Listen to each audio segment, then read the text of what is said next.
Furiosa, Mad Max Saga is directed by George Miller and stars Anya Taylor-Joy, Chris Hemsworth, Tom Burke, and among others. And in this story, it is a prequel before the events of Mad Max Fury Road, in which young Furiosa is set out for her vengeance after some stuff happens that it has to do with her going after Chris Hemsworth's Dementis.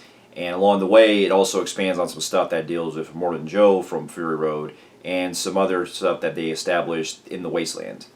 Now, here's a little backstory. Now, this movie was directed by George Miller, who, what can I say? He's been the master behind the Mad Max the Mad Max series from the very beginning, ever since the original film from the 1970s, from 1979, and then also one of the greatest action films of the 80s, The Road Warrior, and then the not too bad, but still kind of underwhelming Mad Max Beyond Thunderdome. And so the guy is a master when it comes to making this series, and it definitely spun the groundwork of making these type of wasteland type of post-apocalyptic films like this that had its own share of rip-offs that came out in the 80s and everything.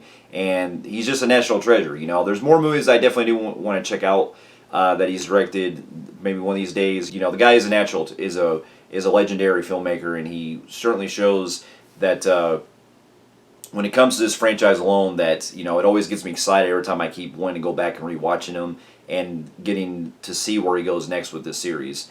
And so when the first one, Mad Max Fury Road, came out in 2015, I got really excited for that one because I've always been a big fan of the series growing up. I didn't really watch the first one until years later, until Fury Road came out. But I did grow up watching The Road Warrior and Beyond Thunderdome. And when I was a kid, I remember enjoying them. But I got to watch them in their entirety when Fury Road came out. And seeing all four of them on that year was just such a, you know, great experience, especially with the way that Fury Road was able to still capture a lot of stuff that the other three movies were able to put in with, you know, that high-octane action and a lot of great world building of itself. That while the plot itself is very simple, it still has a lot of stuff that it tells with visual storytelling that makes it all pay off in its own right. And so, and one of the biggest standouts for me the most was actually in Fury Road was Furiosa, Charlize Theron's character. And so I was really excited to see where Miller was going to take off after Fury Road came out, because the plan was they were initially going to do a follow-up with Tom Hardy's Max being able to continue with the sequels down the line, but some stuff has happened over the years where they just haven't really gotten around to it and everything. And so the plan of having them doing a prequel got me interested, but I was also a little skeptical because I didn't really know what they were going to do with it, especially since, you know, for the longest time I've always been curious to see where the franchise is going to go, seeing how, you know, we no longer have Mel Gibson playing the character anymore as Mad Max, and with Tom Hardy still playing him in Fury Road, I could see them still possibly doing more in the future if that ever happens, so I'd be definitely down with it. But going from the trailers and everything at first, I wasn't really quite hyped with this one going into it with Furiosa, but as I started to see more of the trailers and seeing, getting everything happening, it got me really excited, especially seeing where her story goes with this origin, and also seeing Chris Hemsworth as a villain. Which is funny because even from the trailers alone, it seemed like it was like a more upbeat type of villain role, like he was playing in Bad Times at El Royale, which I thought he was great in that one too. And so after seeing the film, I gotta say, man, for any kind of skepticism I may have had with the trailers, this movie blew me away like no other. While it may not be as great as Fury Road, I still think that it really goes hand in hand with that film and also in its own right with the rest of the franchise. And so with that, to get my pros out of the way, I really enjoy the cast in this. Anya Taylor-Joy continues to be a really great actress in her own right. You know, she really doesn't really come into gear until about an hour or so into the film. But when she does come on screen, she really holds it on her ground. And she may not have that much dialogue and everything, but she really knocks it out of the park with the action scenes and, you know, her way of going on this journey and everything with her character. Because for about the first hour, we see the younger version of her where she's a kid, and the way that it plays along with her as she goes with her arc, I thought really had a lot of great surprises in the way that she was able to basically having to essentially go with either, I'm not going to spoil anything, but she's pretty much put in a situation where you're dealing with her story that's evolving, where she's going after Chris Hemsworth's character, but also dealing with the other stuff that involves with Immortan Joe's army and everything, and so the way it sets it up. But she was really awesome, and the little girl that played her as well, she was great too. And what can I say about Chris Hemsworth? He really, has the time of his life in this movie where he's, chewing up a lot of scenery that's great and spitting out a lot of that really thick Australian accent of his in this.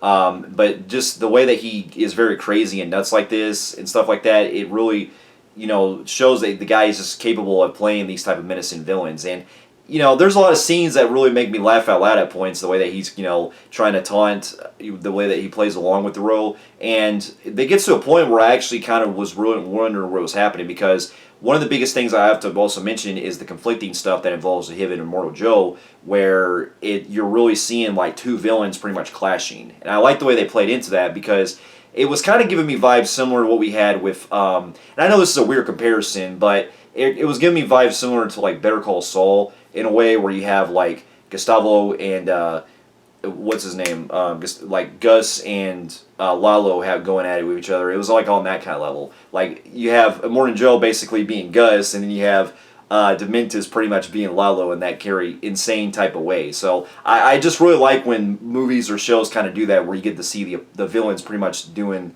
like opposing sides to each other. And so that was great. Chris Hemsworth was great. And then the other one that really stood out for me the most was actually the actor Tom Burke.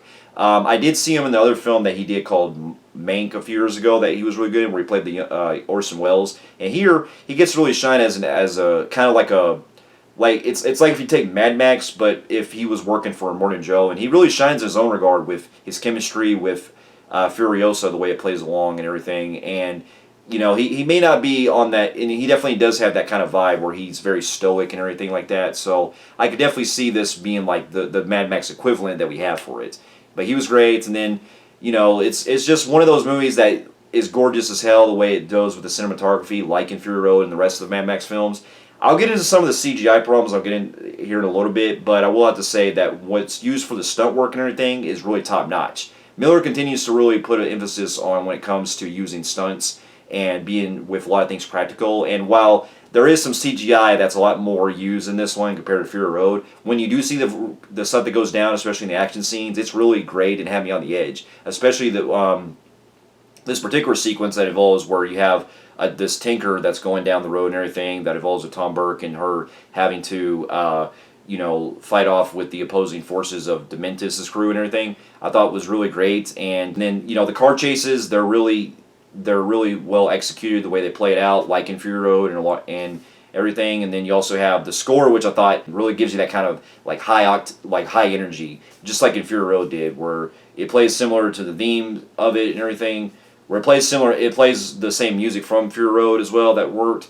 And man, there's just so much I can go into. But this is also one of those movies where it tells it more as a visual story than it does with really having a lot of dialogue at times, because just seeing the wasteland and everything, it's always something that I've always really loved with seeing the post-apocalyptic Australia.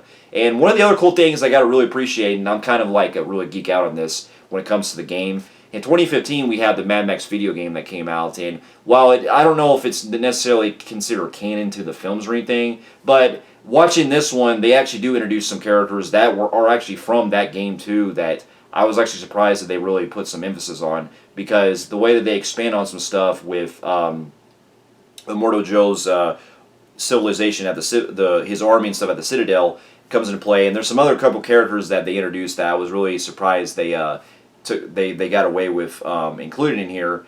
And there's also there's also more sections that we come across as well, like with this place called, like with Gastown and some other areas that they really expand on, that showcases a lot of the trades that they have to go with and stuff. So there's a lot of great more world building that they establish while still keeping the simplicity of it being a lot more of a revenge story.